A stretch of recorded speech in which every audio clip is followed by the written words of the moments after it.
Eastward Ho, Act 4, Scene 2, Goldsmith's Row, Enter Touchstone. Touchstone. Ha. Sir, thanks my night adventurer, we can know point of our compass. Do we not know nor northeast, northeast and by east, east and by north, nor plan eastward? Ha. Have we never heard of Virginia, nor the Cavaliera, nor the Colonoria? Can we discover no discoveries? Well, mine aren't Sir Flash and my renegade Quicksilver. You may drunk, crack cans, hurl away a brawn dozen of mammoths caps or so in a sea ceremony to your bon voyage, but for reaching any cost, save the cost of Kent or Essex. With this tide or with this fleet, I'll be your warrant for a Graves sand toast. There's the gone afar will stay your admiral and vice admiral and rear admiral. Were were they all as they are but one pinnace and under sail as well as a remora? Doubt it not, and from this sconce without either power or shoot. Work upon that now, nay, and you'll show tricks well. Why, with you a little, my daughter, his lady, was sent eastward by land to a castle of his. I, the heir in what region I know not, and as I here was glad to take up her lodging in her coach. She and her two waiting women, her maid and her mother, like three snails in a shell, and a coachman atop on them.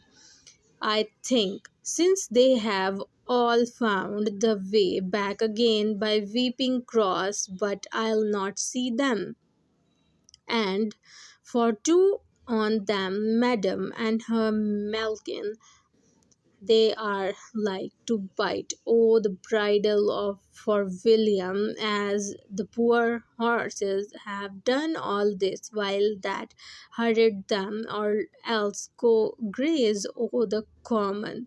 So should my Quicksilver too. Damn Touchstone too, but she has been my cross these 30 years, and I'll now keep her to fright away sprites. I faith, I wonder, I hear no news of my son Golding. He was sent for the Guildhall this morning by betimes, and I marvel at the matter if I had not laid up comfort and hope in him. I should grow desperate of all. See, he is come. I my thought, how now, son? What news at the court of Alderman? Enter Golding. Golding. Truth, sir, an ancient somewhat strange, else it hates little in it worth the reporting. Touchstone. What it is not borrowing of money, then Golding. No, sir, it hath pleased the worshipful commoners of city to take me one eye their number at presentation of the inquest. Touchstone. Ha, Golding. And the alderman of the ward wherein I dwell to appoint me his deputy. Touchstone. How? Touchstone. How? Golding. In which place I have had an oath administered me since I went. Touchstone. Now, my dear and happy son, let me kiss thee. New. Worship and a little boost mine own happiness indeed. What a fortune was it, or rather my judgment indeed, for me first to see that in his disposition which a whole city so conspires to second, then into the livery of his company the first day of his freedom. Now, not a weak married chosen commoner, an element deputy in a day, note, but the reward of 30 course the wonder of his time. Well, I will honor Master Alderman for this act as become me, and shall think the better of the common council's wisdom and worship while I live, for thus meeting or but coming after me in the opinion of his desert desert forward my sufficient son, and as this is the first, so esteem it in the least step to that high and prime honor that expects thee. Golding, sir, as I was not ambitious of this, so I covet no higher place. It hath dignity enough if it will but save me from contempt.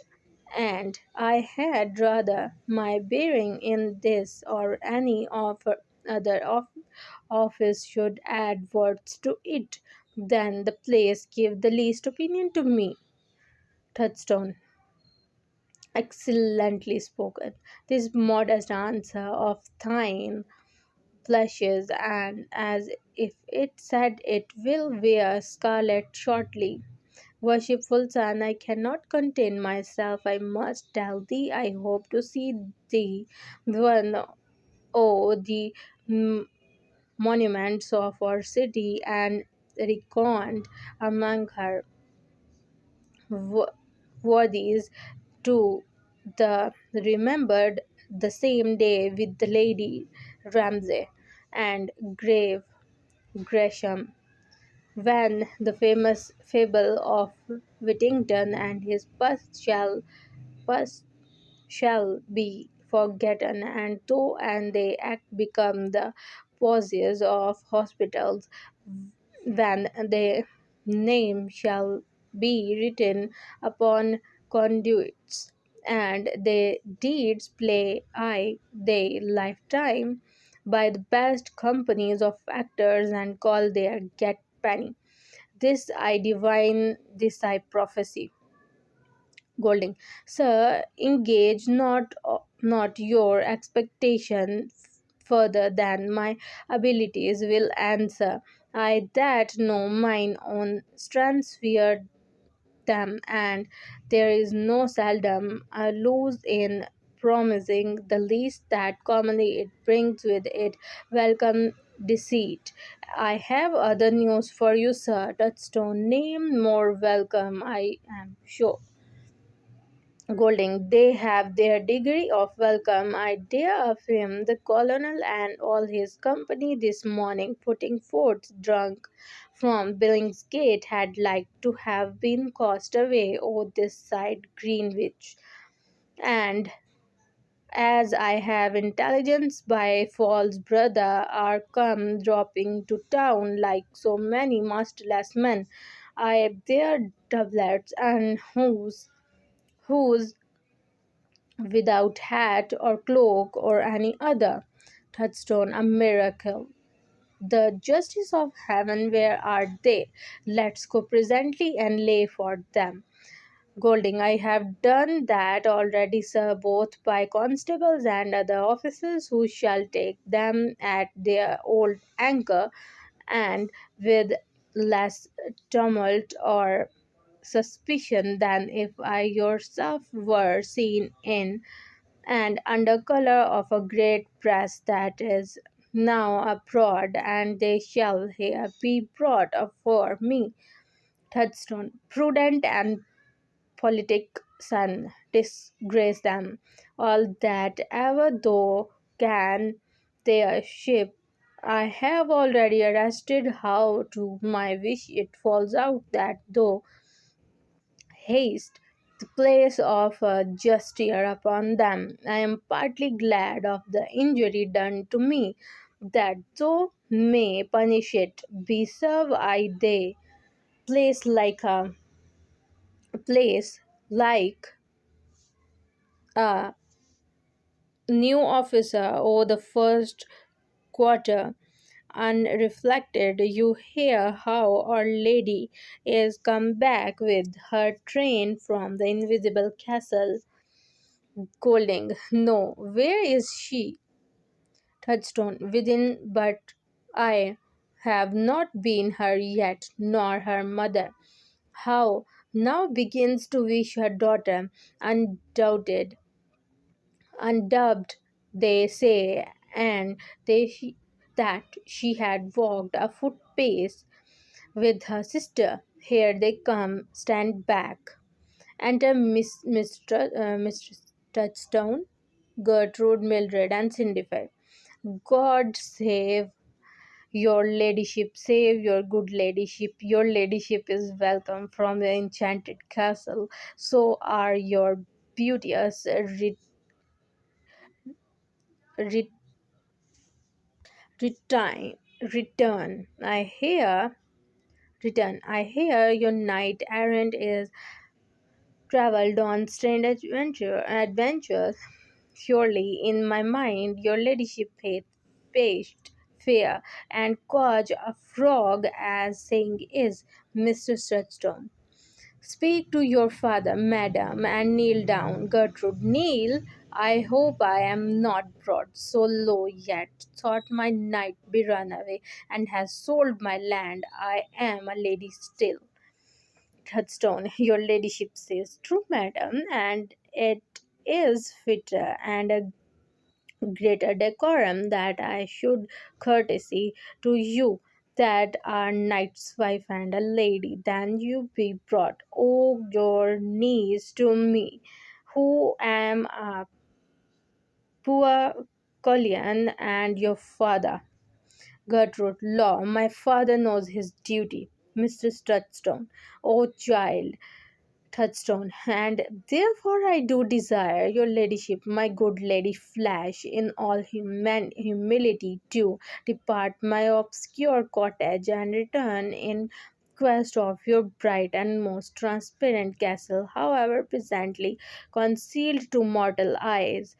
And as for one poor woman of your train here, I will take the order. She shall no longer be charged unto you, nor help to spend your ladyship. She shall stay at home with me, and not go abroad, nor put you to the pawning of an odd coach horse or three wheels, but take part with the touchstone.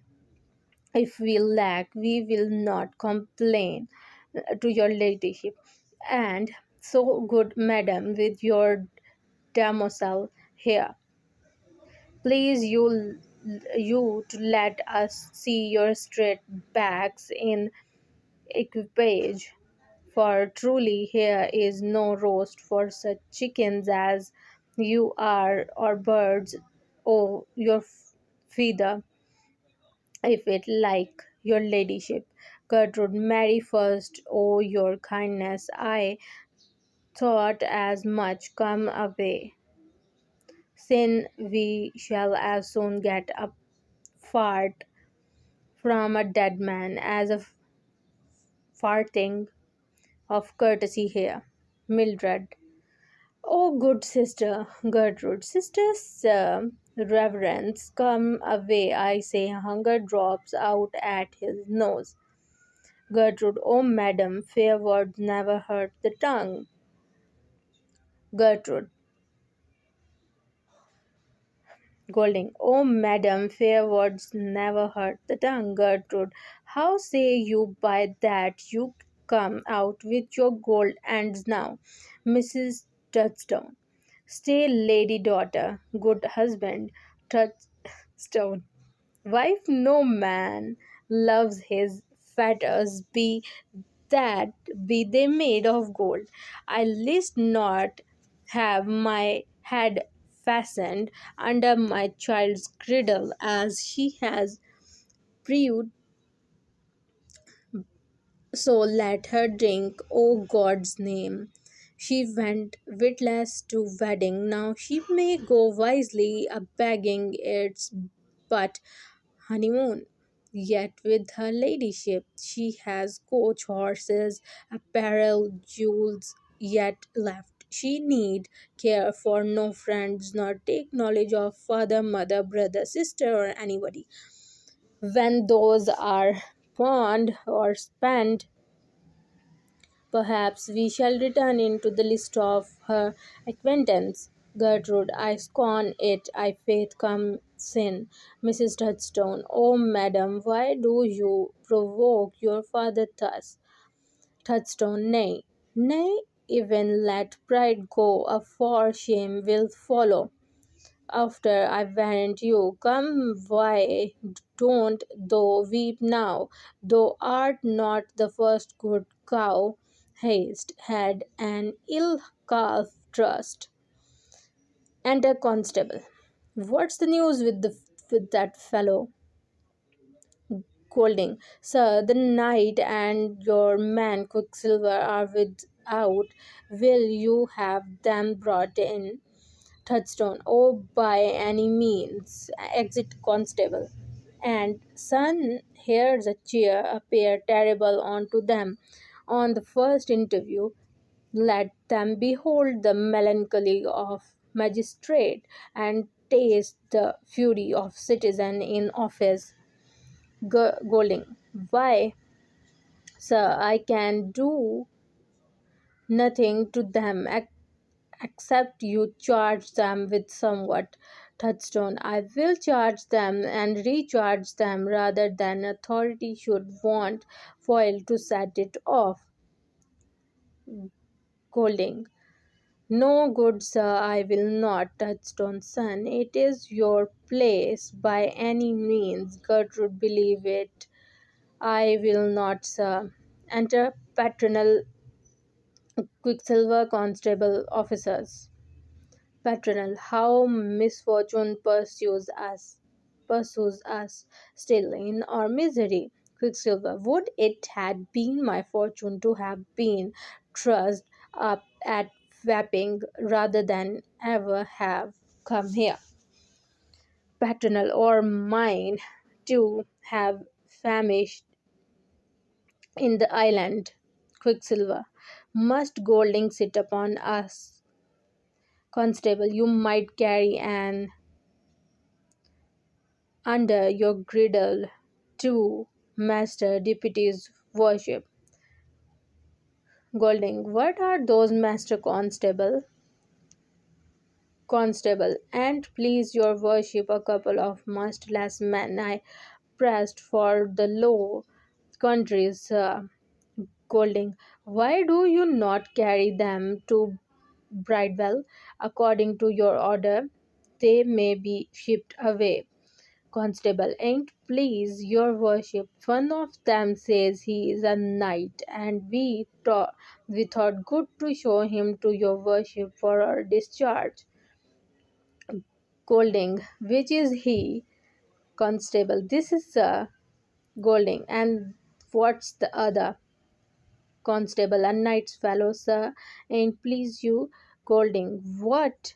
A knight and his fellow thus ac- ac- accord accorded, accorded, where are their hats and feathers, their rapiers, and their cloaks? Quicksilver, oh, they mock us. Constable, nay, truly, sir, they had cast both their feathers and hats too before we see them here. Here's all their fortune. Furniture ain't please you that we found. They say knights are now to be known without feathers like cockerels by their spurs, sir. Golding. What are their names, say they? Touchstone. Very well, this he should not take knowledge of them in his place indeed. Constable. This is a paternal flash. Touchstone. How? Colonel. And this Francis Quicksilver. Touchstone. Isn't possible. I thought your worship had been gone for Virginia, sir. You are welcome home, sir. Your worship has made a quick return, it seems, and no doubt, and good voyage. Nay, pray you be covered, sir. How did your biscuit hold out, sir? Me thought I had seen this gentleman for good Master Quicksilver. How a degree to the southward has changed you. Golding. Do you know them, father? Forbear your officers offers a little, you shall be heard anon. Touchstone. Yes, Master Deputy. I had a small venture with them in the voyage, I think called a son-in-law or so. Officers, you may let them stand alone. They will not run away. I'll give you my word for them. A couple of very honest gentlemen. One of them was my apprentice, Master Quicksilver here, and when he had 2 years to serve, kept his war, and his hunting nag would play his £100 at Grasco or Primero as famil, famil, familiarly, and all owe my purse as any bright piece of crimson on them all had his changeable trunks of apparel standing at livery with his mare, his chest of perfumed linen, and his bathing tubs, which when I told him of, why he was a gentleman and I a poor cheapside groom. The remedy was we must part, since when he hath had the gift of gathering up some small parcels of mine too. The value of £500 disappeared among my customers to furnish this his Virginia venture. Within this night was chief, Sir Patronal Flash, one that married a daughter of mine, ladyfied her, turned £2,000 worth of good land of hers into cash within the first week, brought her a new gown and a coat, sent her to seek her fortune by land, will himself prepared for his fortune by sea, took in fresh flesh at Billingsgate for his own diet, to serve him the whole voyage, the wife of a certain ussurer called Security, who hath been the broker for them in all this business. Please, Master Deputy, work upon that now. Golding. If my worshipful father have ended. Touchstone. I have it. Shall please, Master Deputy. Golding. Well then, under correction. Touchstone. Now, son, come over them with some fine curd, as this night you shall be encountered that this had true counter or quicksilver. I put you into crucible or so. Golding. So, paternal flash, I am sorry to see such flashes as these proceed from a gentleman of your quality and rank. For mine own part, I could wish I could say I could not see them, but such is the misery of magistrates and men in place, that they must not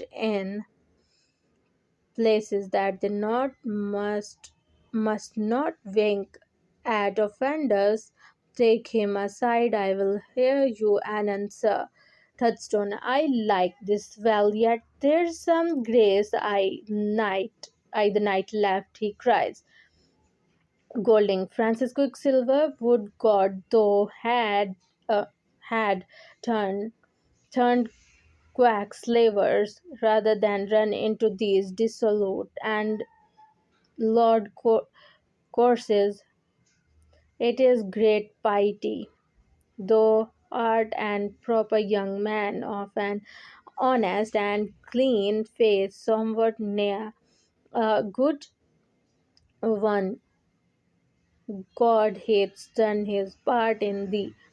But thou hast made too much and been too proud of that face with the rest of thy body, for maintenance of which in neat and garish attire, only to be looked upon by some light housewives thou hast prodigally consumed much of thy master's gently admonished master's estate, and being by him gently admonished at several times, haste, returned thyself how, haughty and rebellious in the thine answers, thundering out uncivil comparisons, requiting all his kindness, will a coarse and harsh behavior, never return thanks for any one benefit, but receiving all as if they had been doubts to thee, and no courtier thy must tell thee, Francis, these are manifest signs of an ill nature, and gold tooths often punish such pride and outrecudance with scorn and infamy, which is the worst of misfortune. My worshipful father, I do have pleased to charge them with them, for the press will free them, Master Constable. Constable, then I leave your worship, sir. Golding, no, you may stay. There will be other matters against them. Touchstone, sir, I do charge this gallant Master Quicksilver on the suspicion of felony and the knight as being accessory in the receipt of my goods. Quicksilver, oh God, sir. Touchstone, hold thy peace, impudent varlet. Hold, impudent valet, hold thy pace. With what forehead or face don't thou offer to chop logic with me, having run such a race of riot as thou hast done? Does not the sight of this worshipful man's fortune and temper confound thee, that was the younger fellow in household, and now come to have the place of a judge upon thee? Don't, don't, so do not observe this, which all thy gallants and gamesters, they swearers and they swaggers, will come now to mourn thy misfortune or piety thy penury. They look out at a window as though rides in triumph to Tyburn, and cry, yonder goes honest Frank, mad Quicksilver. He was a free-born companion when he had money, says one. Hang him, fool, says another. He could not keep it when he had it. A pox o' the Collion, his master, says a third. He has brought him to this when their pox of player and their piles of prediction would have been better bestowed upon thee, that haste ventured for them with the best, and by the clue of thy knavery brought thyself weeping to the cart of calamity. Quicksilver, worshipful master, Touchstone, offer not to speak, crocodile. I will not hear a sound come from thee. Thou hast learned to whine at the play yonder.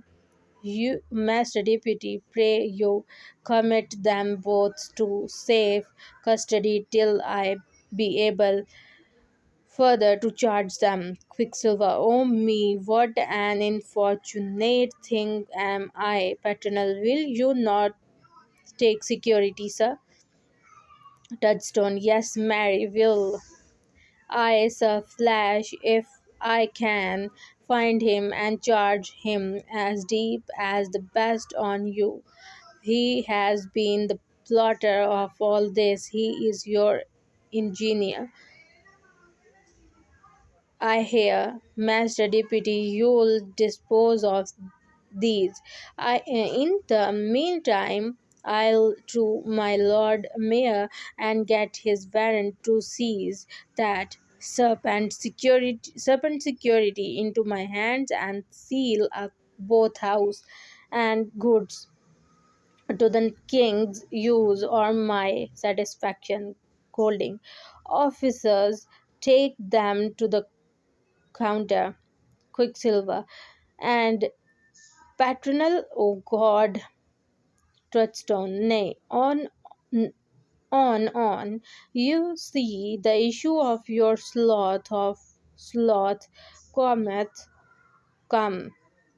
The issue of your sloth come. Player of player come, right of right comes warring, of warring comes spending, of spending come want, of want come theft.